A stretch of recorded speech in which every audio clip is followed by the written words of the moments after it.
Yo, dude, why you gotta bust daddy's balls like that? I know it's not done. You gotta tell me 8 times? Man, cheeky little fella.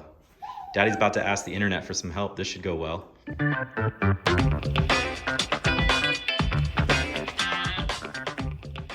Hey guys, what's up? So as many of you know, it's not all sunshine and rainbows when it comes to building a project that's taken so far from its original context. A lot of custom work presents a lot of new problems, and I think that's what makes these things a little bit fun in the first place, is being able to use critical thinking skills to solve issues on stuff that not many people have run into. And hopefully, by picking up the camera and recording, this could be a resource to someone else in the future. That's really the whole point of me making all my videos anyways, is I want to be a good resource and give back, you know, all the stuff I've learned from the forum since I was 14 years old in 2004, reading all of it. You know, it's my turn to give back. But I made a bonehead mistake. I really did. It's 100% on me. I'm human. I'm a little bit disappointed in myself, but here we are. So I bought this adapter plate to adapt the CD009 6-speed manual transmission from a 2006 350Z to my SR. I have a video on this where I do the whole thing and I show you exactly how to do it. But I was a little bit hasty, and it's not typically like me because I research stuff to death, honestly, driving myself mad sometimes, but I missed it. And this adapter kit does not come with alignment dowels for the transmission. Completely missed it. I went to my friend's uncle's machine shop, had him mill down the Bellhousing to the thickness of that adapter so the input shaft could go into the pilot bearing and all that other stuff. It was great. And then I get home and I open the bag of hardware and I realize there's no alignment dowels in there. I'm like, really? What? And then I look on the adapter plate itself and I realize that it wasn't indexed for the dowels either. So not only did it not come with dowels, but it's not even drilled for the dowels. And as I scratched my head for a little bit, and then my stubbornness and impatience won me over and I went ahead and installed the transmission anyways. I figured in my mind, at least my rational thought at the time was, okay, you obviously perfectly align the clutch disc with the pilot bearing using the tool, and you know that the brand new pilot bearing or bushing or spigot, whatever you want to call it, is a really tight tolerance on the input shaft. So if you were to carefully lift the transmission, stab the input shaft through the clutch disc, and since the clutch is fully engaged, it's not moving, it's not going anywhere, and you already know it's aligned, if you were to put that through the clutch disc and then stab it perfectly into the pilot bushing, then you know it's not off center. And since the Bellhousing is milled flat and it's going up against a machined flat surface, you don't really have to worry about any angle issues. And honestly, you could rotate the transmission, but it wasn't able to move left, right, up, down, anything like that.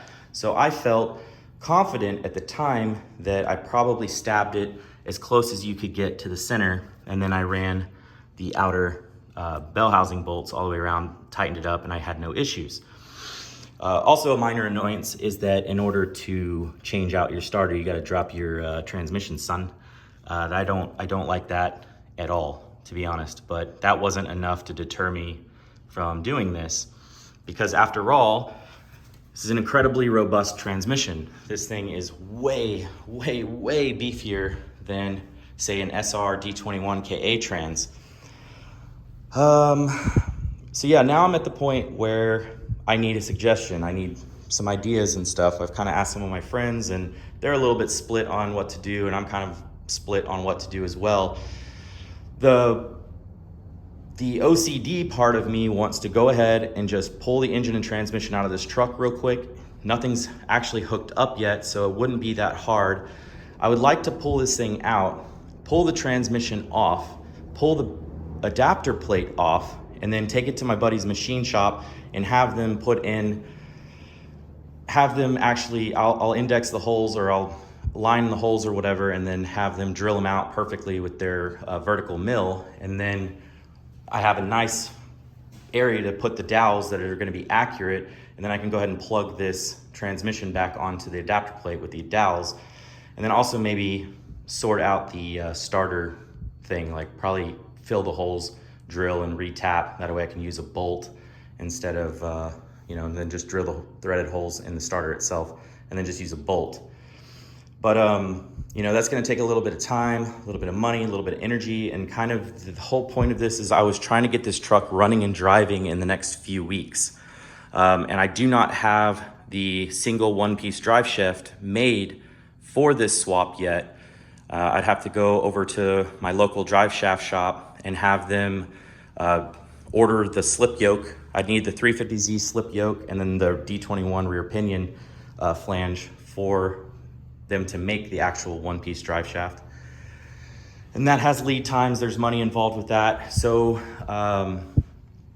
I was actually working on the sway bar video right now, and then after that I was gonna do the brake lines, that video, the fuel system front to back. I have literally everything over here to do my fuel system, so I was gonna mount the fuel cell and then run all the lines, all the hard lines, and then run the braided lines and stuff.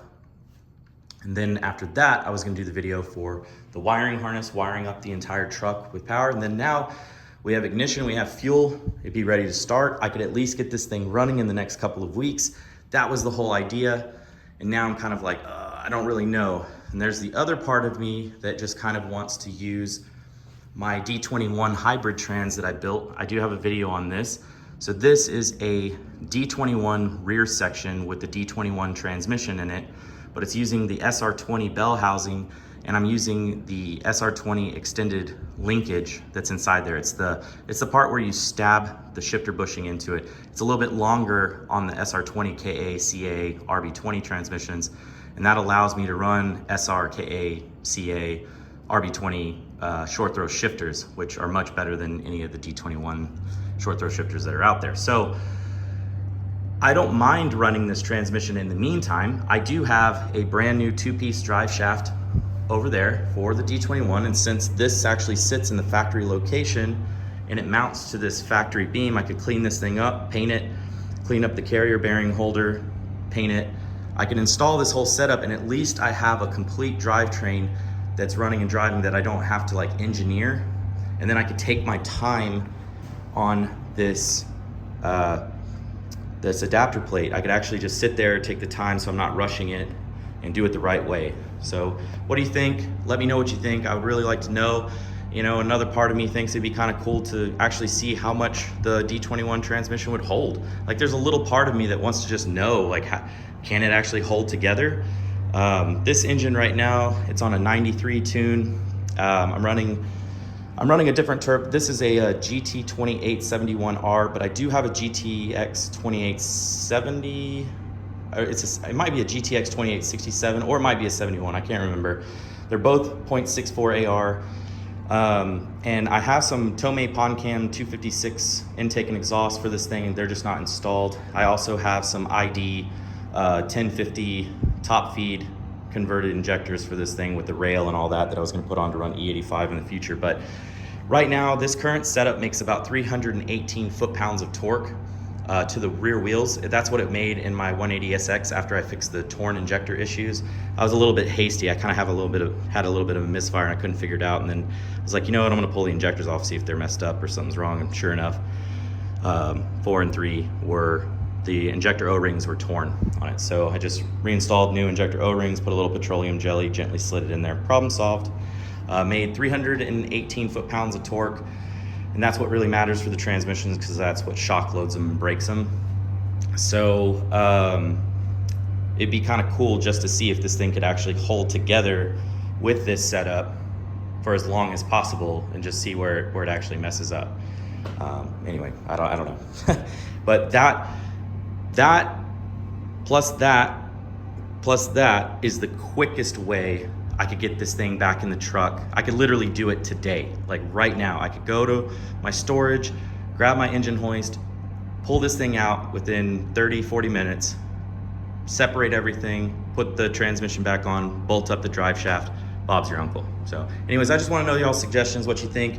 Am I overthinking it about the alignment dowels? Because in my mind, it kind of defeats the whole purpose of having an incredibly robust transmission. Like honestly, it completely defeats the purpose of having something so strong if it's installed improperly. Because if it's installed incorrectly, then you're gonna just damage the transmission, defeating the whole purpose of its strength in the first place.